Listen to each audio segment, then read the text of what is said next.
우리가 하나님의 말씀을 보겠습니다. 하나님의 말씀은 에스더서 2장 8절에서 11절에 있습니다. 제가 하나님의 말씀을 봉독하겠습니다. 왕의 조명이 반포됨에 처녀들이 도성수안에 많이 모여 헤게의 수하에 나갈 때 에스더도 왕궁으로 이끌려가서 궁녀를 주관하는 헤게의 수하에 속하니 헤게가 이 처녀를 기뻐하여 은혜를 베풀어 몸을 정결케 할 물품과 일용품을 고추며 또 왕궁에서 의뢰해 주는 7 궁녀를 주고 에스더와 그 궁녀들을 후궁 아름다운 처소로 옮기더라. 에스더가 자기의 민족과 종족을 구하지 아니하니 이는 모르드게가 명하여 구하지 말라 하였음이라. 모르드게가 날마다 후궁들 앞으로 왕래하며 에스더의 안부와 어떻게 될 것을 알고자 하더라. 아멘. 여기까지 봉독했습니다. 할렐루야. 우리 하나님 여호와를 송축합니다. 우리의 하나님은 우리를 위해서 일하시고 계십니다. 아멘. 하나님은 지금도 쉬지 아니하시며 우리의 삶에 개입하시고 섭리하시는 하나님이 되시는 줄 믿습니다. 그 하나님이 지금 우리를 위해서 일하고 계심을 믿고 모르드게가 나는 유대인이라 했던 것처럼 나는 크리스찬이라. 우리도 우리의 믿음의 정체성을 선포하고 그에 따른 불평과 고난이 있어도 그 믿음을 가지고 담대하게 살자고 지난주에 말씀을 드렸습니다. 모르드게가 자신의 믿음의 정체성을 드러낸 것 때문에 결국 에스더서라는 성경책이 쓰여지게 된 건 줄 믿습니다. 비록 에스더서에는 하나님의 이름조차 거론되지 않고 있는 성경이지만 그런 믿음의 정체성을 드러낸 모르드게로 인해서 환난을 겪게 될 것을 하나님이 다 아시고 미리 안보하시고 미리 지키시고 유다 백성을 보호하고자 역사하시는 것을 보여주는 성경이란 말입니다. 그런 의미에서 다른 어떤 성경보다도 하나님의 간섭하심과 하나님의 섭리하심을 증거하는 성경책이 되는 건데 그 하나님의 개입하심을 설명하기 위해서 에스더서는 1장부터 2장까지 긴 장을 통해서 긴 서론을 통해서 우리들에게 하나님의 간섭하심을 말씀해 주고 있는 거예요. 그래서 아하수에로 왕이 큰 잔치를 벌였는데 왕비를 자랑하려다가 왕비가 싫다고 거절하는 바람에 왕이 화가 나서 왕비를 버렸고 폐위시켰고 이로 인해 바벨론 포로 후손의 딸인 에스더가 왕비가 될 수 있었다는 겁니다. 그런데 에스더는요, 정말 아무런 빽도 없는 바벨론 종으로 끌려왔던 사람의 딸이었습니다. 그럼에도 이런 딸이 왕위에 오르게 된 것이 전적인 하나님의 예비하심과 은혜라는 거죠. 하나님께서 이 하만으로부터 유다 백성을 구원하기 위해서 에스더를 왕비로 삼아 주셨다는 겁니다. 그래서 모르드게의 고백이죠. 내가 왕후의 자리에 오른 것이 이때를 위함인지 누가 아느냐. 하나님께서 이때를 위해서 너를 예비하신 건지 누가 아느냐. 하나님이 하신 것 아니겠느냐. 그렇게 하나님의 섭리와 하나님의 예비하심을 고백하고 있는 건데 그런 의미에서 하나님은 이 일을 위해서 미리 앞서 우리보다 일하시는 하나님이 되신다는 겁니다. 에스더 2장 16절이요. 에스더서 2장 16절을 보면 아하수에로 왕의 7년 10월 곧 데벳월에 에스더가 이끌려 왕궁에 들어가서 왕이 앞에 나아가니 그러니까 아하수에로 왕이 제3년 때에 왕비를 폐위시킨 사건이 일어났는데 그 뒤로 자그만치 4년이라는 긴 세월이 흘러서 에스더가 처음으로 왕을 아련하고 왕비가 되는 것을 우리에게 이야기해 주고 있습니다. 왜 이렇게 오랜 세월이 걸렸을까? 4년이라는 세월이 걸렸을까? 그만큼 왕비가 되려는 경쟁자들이 허다하게 많았다는 것을 이야기해 주고 있는 거죠. 페르시아가 그 당시 스테이트가 127개 스테이트가 있었다고 합니다. 그 127도에서 이쁘고 잘나고 귀한 집안의 딸들을 고르고 골라서 데리고 와도 127명이라는 이야기가 되는 거죠. 근데 겨우 127명만 있었겠습니까? 야, 내 딸을 왕비 삼고 싶은 그런 귀족들, 그런 집행관들, 그런 주지사들, 그런 부자들, 그런 사람들이 한둘이었겠냐고요. 그래서 많은 왕비 후보생들이 있었다라는 것을 우리가 생각해 볼 수 있는 거예요. 그래서 왕이 어느 날 걷다가 그래 한번 다음 차례로 불러드려라. 그럼 이제 왕비 후보생이 들어갔다가 왕이 아유 별로다. 그러면 그 왕비 후보생은 거기서 인생을 종치는 거예요. 그렇게 4년 동안 왕비 후보생들이 하나 둘씩 불려 들어갔고 에스더는 그렇게 4년 후에나 왕의 부름을 받고 왕에게 나아갔다는 것을 말씀해 주고 있는 거예요. 그리고 왕의 눈에 들어서 에스더가 왕비가 되었는데 자그마치 4년이란 세월이 걸렸습니다. 4년을 기다린 끝에 얻은 영광인데 우리는 많은 왕비 후보생들이 있었다는 것과 또 그만큼 경쟁이 치열했다는 것을 생각해 볼 수가 있는 거예요.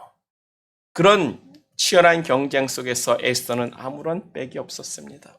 바벨론 노예로 잡혀왔던 유다 민족의 그저 가난한 딸이었어요. 그러나 페르시아의 쟁쟁한 귀족 집안의 딸들은 다 빽이 있었고 누구든지 먼저 왕의 부름을 받고 들어가고자 했을 겁니다. 왜냐하면 먼저 부름을 받고 들어가서 바로 너로구나 라고 왕비를 삼아버리면 그 뒤에 사람들은 다 속된 말로 나가리가 되는 것 아니겠습니까? 그래서 능력 있는 사람들, 빽 있는 사람들은 다 먼저 왕을 아련하고자 했던 거겠죠. 반면에 아무런 빽도 없는 에스더는 마냥 뒤쳐져서 4년이란 세월을 기다린 겁니다. 아마도 왕비 후보생들 중에서 에스더가 마지막으로 왕을 만나러 들어간 것은 아닐까 그런 생각도 해보게 되는데 이 모든 4년이라는 세월 속에 그 하나님의 간섭하심과 하나님의 은혜가 아니었다면 결코 에스더는 왕비가 될 수 없었을 거라는 것을 이야기하고 있는 거예요. 그게 바로 4년이라는 세월이 우리에게 말해주는 의미가 아니겠습니까? 하나님이 간섭하셨고 하나님이 역사하셨고 하나님이 섭리하셨기 때문에 그 4년이란 큰 세월 동안 아무도 왕비로 간택되지 못했고 결국은 에스더가 왕을 아련하고 만나서 왕비가 되는 놀라운 은혜를 얻게 되는 거예요. 이것을 생각해 볼 때 하나님의 은혜로다. 아멘. 하나님의 은혜인 줄 믿습니다. 그래서 우리들은 뭐예요? 우리들은 하나님의 은혜를 사모해야 된다. 첫 번째로 우리가 생각해 볼 것이 이 하나님의 은혜를 사모하는 사람들이 되자라는 겁니다. 본문 9절이에요.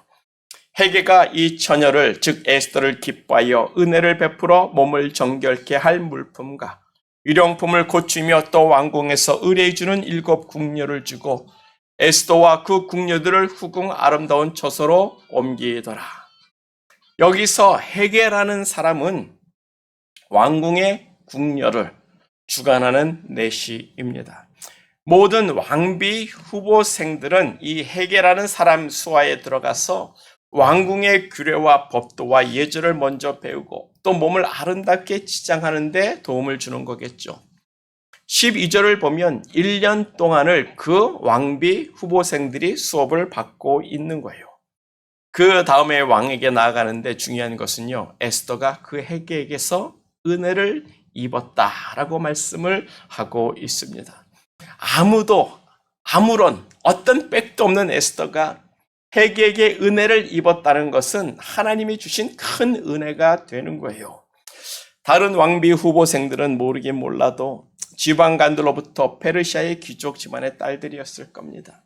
귀족 집안들이 자기 딸을 왕후가 되게 하려고 엄청나게 힘을 썼고 물질을 썼고 자기가 가지고 있는 모든 권력을 다 썼을 거예요. 왜냐하면 내 딸이 페르시아의 왕후가 된다는 것은 엄청난 집안의 힘을 얻는 겁니다. 그리고 그 딸이 아들을 낳아가지고 그 다음에 왕이 된다고 치면 그 집안은 완전히 성공한 집안이 되는 거예요. 뭐가 아깝겠습니까? 금은 폐물을 돈을 다 써서라도 내 딸을 왕비 만들고 싶었을 거예요. 그런 의미에서 다른 왕비 후보생들에 비하면 에스더는 아무런 서포트가 없는 지원이 없는 그런 여자였습니다. 그래서 왕의 부름에 밀리고 밀려서 4년 만에 왕의 부름을 받은 왕비 후보생이 되었는데, 중요한 것은 왕비 후보생을 주관하는 헤게의 은혜를 입었다는 거예요. 하나님께서 다른 왕비 후보생들이 가질 수 없는 백을 얻게 하신 줄 믿습니다. 그래서 헤게가 에스더를 보고 기뻐하여 은혜를 베풀었다고 하는데, 그 말은 야, 이 처녀야말로 왕비 까미로구나, 그것을 생각했다라는 겁니다. 그러니까 그에게 은혜를 줬고, 은혜를 준 것이 나중에 또 자기에게 또 다른 은혜가 돌아올 수 있는 것 아니겠습니까? 근데 여기서 사용된 이 은혜라는 단어를 생각해 보면 히브리 말로 헤세드라는 단어를 사용하고 있어요. 우리 말로는 은혜, 사랑, 자비, 은총, 친절, 인자함 등을 다 포함된 복합적인 단어입니다. 영어로는 loving kindness라고 이야기를 해요. 아주 사랑과 친절을 이야기합니다. 근데 이 단어는 우리를 향한 하나님의 사랑, 하나님의 인자하심, 하나님의 자비를 이야기할 때 사용되는, 성경에서 사용되는 단어라는 거예요. 불쌍한 죄인들, 아무것도 없는 우리들을 조건 없이 사랑하시는 그 하나님의 사랑을 이야기할 때 헤세드라고 이야기를 하고 있습니다. 그래서 무조건적인 은혜와 사랑을 이야기하는데 그 은혜를 받는 것이 참으로 귀한 복이라는 거예요. 그런데 에스더는 헤게로부터 그런 조건 없는 사랑을 받았다라고 성경이 우리에게 말씀해 주고 있는데, 그것이 뭡니까? 하나님의 은혜라는 거죠. 그런 의미에서 왕이 여자들을 불러들일 때마다 아마 이 헤게는 말했을 겁니다. 아직도 참 이쁘고 곱고 아름답고 마음도 참 좋은 여인이 있나이다. 그렇게 한마디만 하면 왕이 뭐라고 했겠습니까? 그래? 아니, 결정할 것도 결정하지 못하고 기다려보게 되는 거겠죠. 그 여자가 누구인지. 아마 헤게에게 은혜를 입었다는 것이 이러한 은혜까지도 포함됐을 거라고 저는 생각해요. 그러니까 4년 동안 왕이 왕비를 간택하지 않고 기다린 것 아니겠습니까? 사람에게 은혜를 우리가 입는다는 것이 곧 우리에게 주신 하나님의 은혜인 줄 믿습니다. 우리가 직장에서, 우리가 사회삼을 살아가는 데 있어서 우리 보스가 우리를 사랑하는데 그냥 좋아해 주는 게 그게 얼마나 큰 복이냐고요. 쟤는 똑똑해서, 쟤는 이뻐서, 쟤는 어떤 그런 조건을 따지는 것이 아니라 쟤는 그냥 마음이 가는 거예요. 그게 정말 좋은 것 아니겠습니까? 우리가 그렇게 사회에서, 직장에서, 사람 앞에서 그런 은혜를 입는 사람들 되기를 축복합니다. 그래서 다니엘서 1장 9절에 이렇게 말씀하죠. 하나님이 다니엘로 환관장에게 은혜와 궁유를 얻게 하신지라. 아멘. 하나님이 그 궁율과 자비와 은혜와 은총과 친절을 얻게 하시기 때문에 그것을 얻을 수 있다라고 이야기를 하는 거예요. 우리가 사람에게서 은혜를 입는 것조차도 하나님의 은혜요, 하나님의 역사심이란 말입니다. 여러분들의 삶과 직장 속에서 사람에게 은혜를 입는 귀한 사람들 되기를 예수님의 이름으로 축복합니다. 그래서 에스더가 헤게의 은혜를 입었는데 몸을 정결케 할 물품과 일용품도 주고 왕궁에서 의뢰해 주는 7 궁녀를 주었다고 하는데, 왕궁이라고 이야기를 합니다. 왕궁에서 의뢰해 주는 7 궁녀, 당연히 주는 7 궁녀를 주었다고 하는데 왕궁의 법이에요. 왕궁이라고 하면 누구에게 주는 겁니까? 왕비나 또는 왕의 첩들에게 주는 것을 이야기하는 거예요.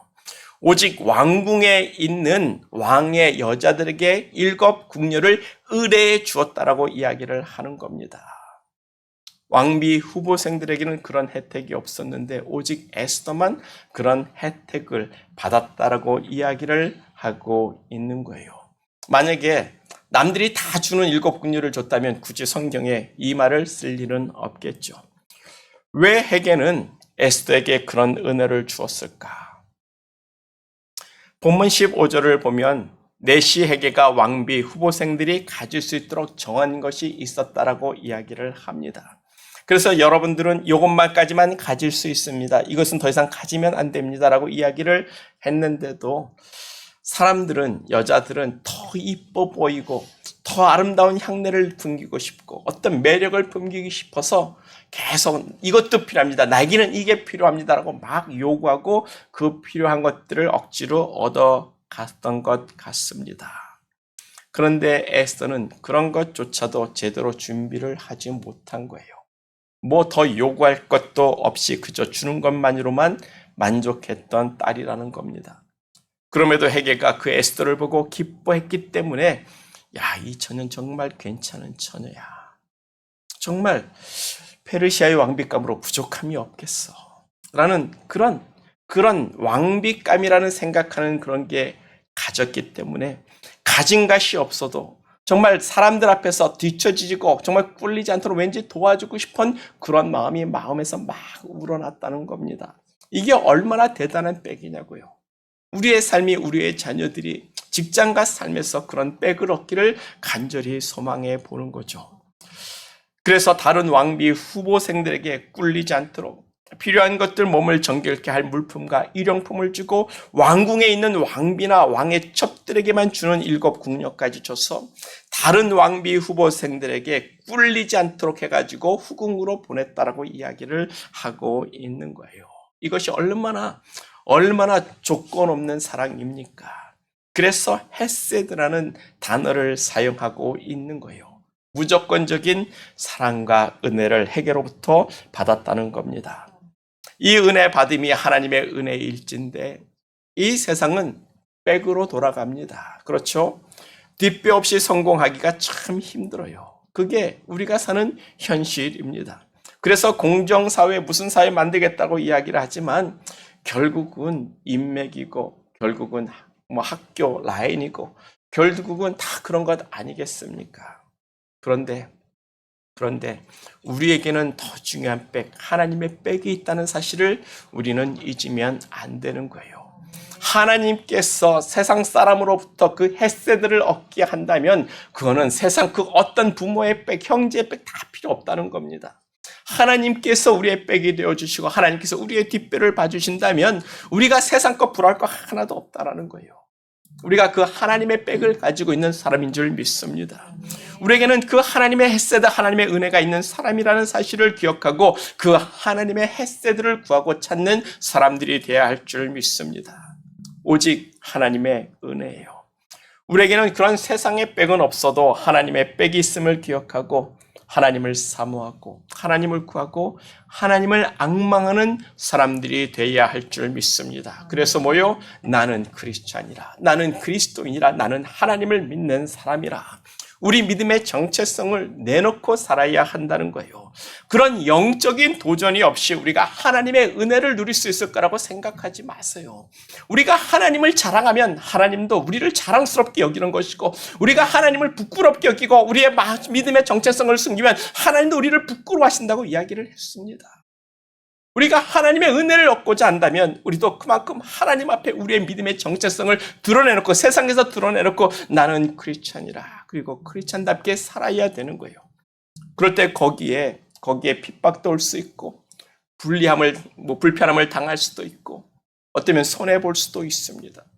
그럼에도 우리가 나는 크리스찬이라, 나는 하나님을 믿는 사람이라 그러고 내 믿음의 정체성을 드러내놓고 내가 크리스찬답게 살고자 할 때 하나님의 은혜가 있고 하나님의 예비하시고 하나님의 역사심이 있다라는 거예요. 우리가 크리스찬답게 살기를 축복합니다. 우리가 크리스찬답게 살기를 소망합시다. 거기에 하나님의 은혜가 있는 줄 믿습니다. 믿음의 삶을 살자고요. 내가 하나님을 믿는 사람이라는 믿음의 삶을 살아갑시다. 그런 삶을 사는 사람들에게 하나님의 은혜가 있고 하나님이 우리의 피난처가 되시고 우리의 힘이 되시며 우리의 도움이 되시는 줄 믿습니다. 그래서 백없고 힘없는 이 세상에서 하나님이 주시는 헤세드가 우리의 성공의 비결이 되기를 예수님 이름으로 축복합니다. 에스더는 바로 그 헤세드, 그 사랑과 그 친절 때문에 성공한 사람이라고 성경이 우리에게 보여주고 있는 것 아니겠습니까? 에스더는 단순히 헤게 한 사람에게만 에세드, 사랑과 은혜를 얻은 것이 아니에요. 본문 15절 맨 뒷부분을 보면 회개가 정한 것 외에 다른 것을 구하지 아니하였으나 모든 보는 자에게 괴물 얻더라. 괴물 얻더라.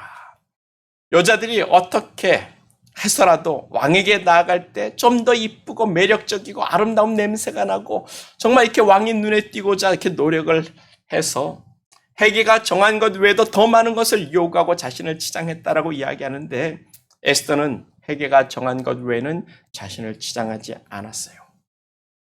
그럼에도 에스더를 보는 모든 사람들로부터 괴물 얻었다라고 이야기합니다. 괴밀한 다른 말로 은혜를 얻었다라는 말입니다. 페보리즘이죠. 어떤 정말 좋아해가지고 모든 사람들이 좋아해서 왠지 뭐 떡 하나 더 주고 싶은 그런 은혜를 얻었다는 거예요. 헤세드의 다른 말이 되고 있습니다. 다른 왕비 후보생은 더 아름답게 치장하겠다고 필요한 것을 더 달라고 아우성인데 에스더는 몸에 치장을 그렇게 하지 않아도 사람들이 보기에 참 사랑을 받는 여자였다라는 거예요.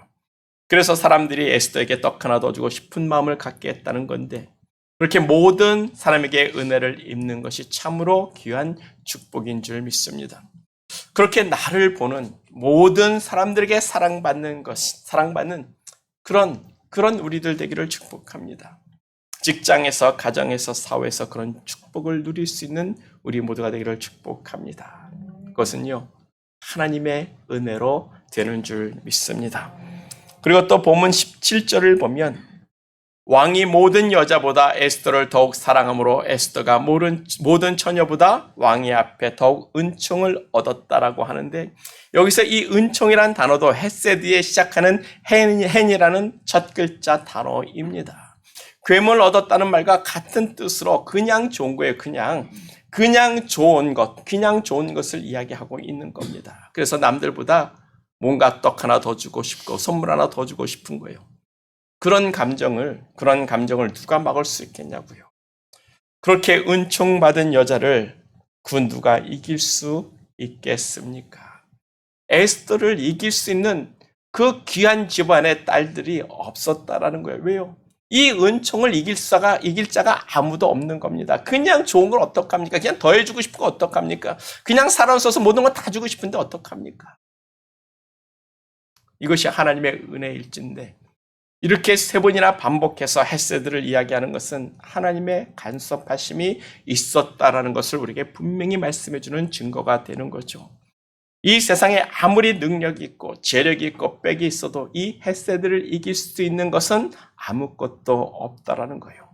바로 우리가 하나님을 믿는 우리가 그런 하나님의 헤세드, 무조건적인 사랑과 은혜를 받고 있는 사람들이에요. 우리에게 하나님의 은혜가 하나님의 무조건 사랑이 있음을 믿고 우리도 담대합시다. 나는 크리스찬이라 그런 담대한 믿음 가운데 우리의 신앙을 드러낼 때 하나님의 무조건적인 사랑의 은혜가 우리의 삶 속에서 역사되고 나타나게 되는 줄 믿습니다. 그런 의미에서 우리의 믿음을 담대하게 하십시오.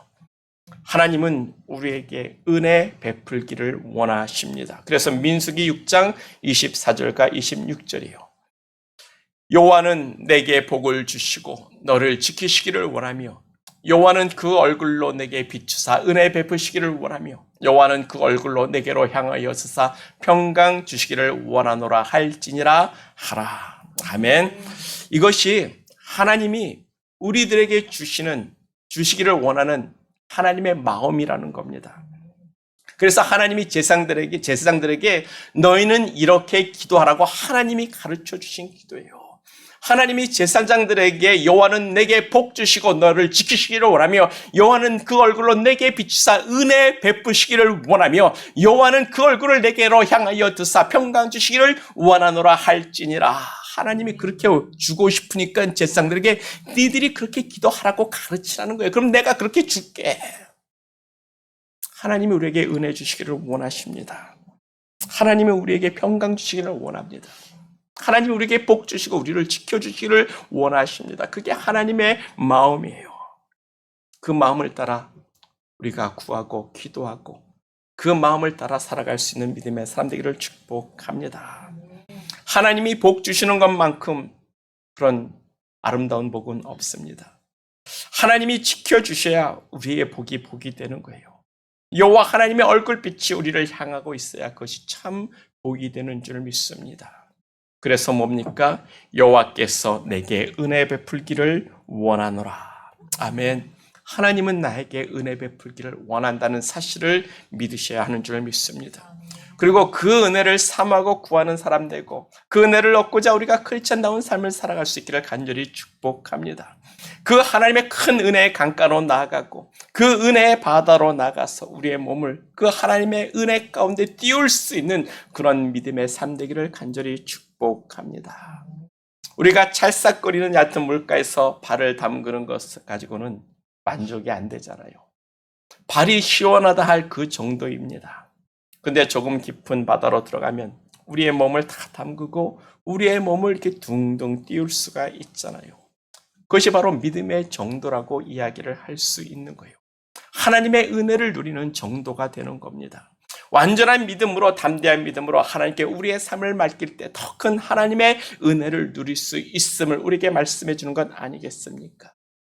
그래서 나는 크리스찬이라.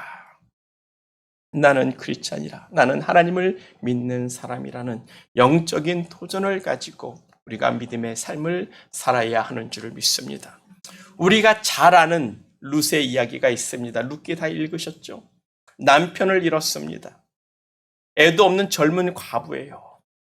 그럼에도 시어머니를 내가 모시겠다고, 어머니의 백성이 곧 나의 백성이요, 어머니의 하나님이 곧 나의 하나님이라고 시어머니 나오미를 따라온 그런 룻에게, 그런 믿음의 도전이 있는 룻에게 하나님의 은혜가 임했습니다.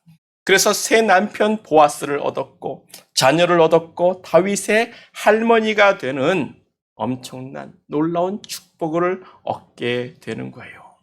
또 더 나아가 어떻게 됩니까? 예수님의 조상이 되어버렸습니다. 또한 다니엘과 그 세 친구들, 나는 하나님을 섬기는 사람입니다. 그래서 나는 우상에게 절할 수 없습니다라고 자신의 믿음을 커밍아웃 시켰더니 큰 풀무불이라는 환난을 당하지만 그보다 더 큰 하나님의 은혜 헤세드가 임해서 그 풀무불 가운데서도 그 몸에 끄름 하나 일어나지 않는 하나님의 큰 은혜를 얻게 되는 거예요. 믿음의 도전이 없이는 결코 큰 하나님의 은혜를 누릴 수가 없습니다. 믿음의 도전, 우리가 믿음의 삶을 살아갈 수 있기를 소망합니다. 그래서 우리도 내가 죽으면 죽으리라는 그 믿음의 도전을 통해서 하나님의 큰 영광을 보게 되는 줄 믿습니다. 믿음의 도전을 가져보시기를 예수님의 이름으로 축복합니다. 그래서 두 번째로 생각해 볼 것이 하나님의 은혜의 역사에는 기다림의 인내가 필요하다는 거예요. 본문 11절입니다. 본문 11절을 보면 모르드게가 날마다 후궁들 앞에서 왕래하며 에스더의 안부와 어떻게 될 것을 알고자 하더라. 모르드게의 마음을 우리가 엿볼 수 있는 대목이죠. 모르드게도 당연히 에스더가 왕후가 되기를 간절히 소망했을 겁니다. 그런 마음이 있었으니까 왕비 후보생에 참여시킨 것일 텐데, 근데 이게 금방 결정이 나지가 않았어요. 그러니 매일같이 그 후궁뜰에 들어가면서 아이고 어떻게 됐나 할 때마다 속으로 어떻게 합니까? 안절부절하겠죠. 됐을까? 안 됐을까? 오늘은 결정이 났을까? 안 났을까? 누가 왕비가 됐을까? 에스더가 됐을까? 안 됐을까? 그 마음을 가지고 계속 덜렁덜렁 다니면서 매일같이 후궁뜰에 들락날락 거린 거예요. 빨리 결정이라도 나면 속이라도 시원할 텐데 하루가 일주일이 됐습니다. 일주일이 한 달이 되고 한 달이 1년이 되고 1년이 4년이 됐습니다. 그 기다림이 얼마나 힘들었을까? 그 기다림이 우리에게는 너무나도 힘이 든 것 아닙니까? 그래서 우리의 믿음과 때로는 소망도 그 기다림 속에서 그냥 포기하고 무너지는데 성경은 뭐라고 이야기합니까? 그 기다림이, 그 인내가 곧 믿음이라고 우리에게 가르쳐주고 있단 말이에요. 저도 딸의 직장 문제로 기다리고 있는데 죽겠습니다. 빨리 됐으면 좋겠는데, 뭔가 결정이 났으면 좋겠는데 그냥 계속 질질 끌어지고 나타나지가 않아요. 기다리고 기도만 하고 있으니 참 힘이 듭니다. 그와 같이 하나님의 헤세드, 그 은혜와 빼부리짐이 있어도 하나님은 우리에게 기다리는 시간을 주신다는 거예요. 기다리는 것이 우리에게 있어서 믿음의 본질과 같다라는 겁니다. 우리가 기다리지 못하면 우리의 믿음은 믿음이 아닌 것이 될 수 있기 때문에 우리는 끝까지 기다려야 되는 거예요. 그래서 성경은 믿음이 곧 인내라고 인내의 미학을 우리에게 가르쳐주고 있는 것 같은데, 이사야 40장 31절이죠. 오직 여호와를 앙망하는 자는 새 힘을 얻으리니 독수리의 날개치며 올라감 같을 것이요 다른 박질하여도 곤비치 아니하겠고 걸어가도 피곤치 아니하리로다. 여기서 여호와를 앙망한다는 말이 여러분 뭔지 아십니까? 히브리 말로 카오바오라고 이야기합니다. 카오바오라고 하는데 기다린다는 뜻이에요. 그것도 기다림을 강조하기 위해서 오직 여호와를 기다리는 자만이 새 힘을 얻고 독수리 날개치고 올라감 같을 것이라고 이야기를 하고 있는 것을 우리가 주목해 봐야 되는 거예요. 오직입니다. 오직 여호와의 역사심을 기다리는 자들이 응답받을 것이라고 이야기를 하고 있는 거예요. 그래서 믿음이란 여호와의 때를 기다리는 건 줄 믿습니다. 모르드게도 4년을 후궁뜰 앞으로 매일같이 출근하며 애타게 기다렸고 하나님의 도움을 얻었습니다.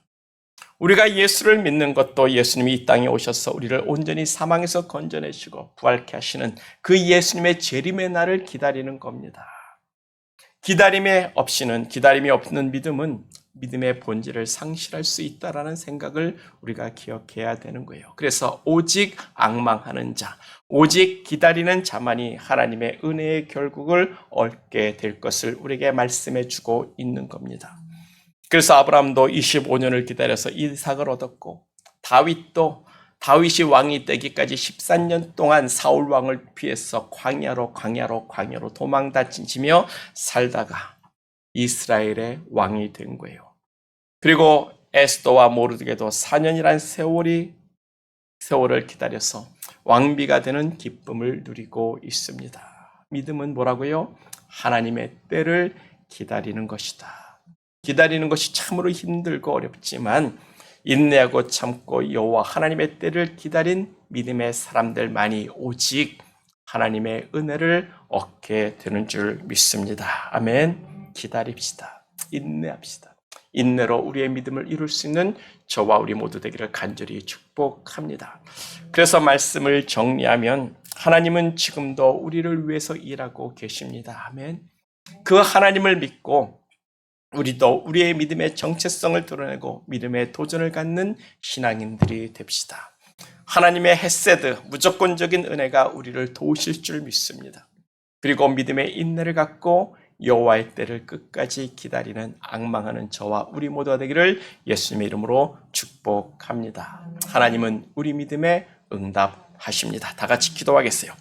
기도할 때 우리의 삶 속에서 사람에게 은혜를 얻게 하시고 또한 하나님의 은혜 가운데서 우리가 이 믿음으로 살겠다라고 합시다. 그리고 우리가 구한 그 모든 것에 대하여 믿음의 인내를 갖게 하시고 하나님의 영광을 끝내보게 해달라고 하나님의 도움을 구하는 시간 되기를 소망합니다. 우리 다 같이 기도합니다.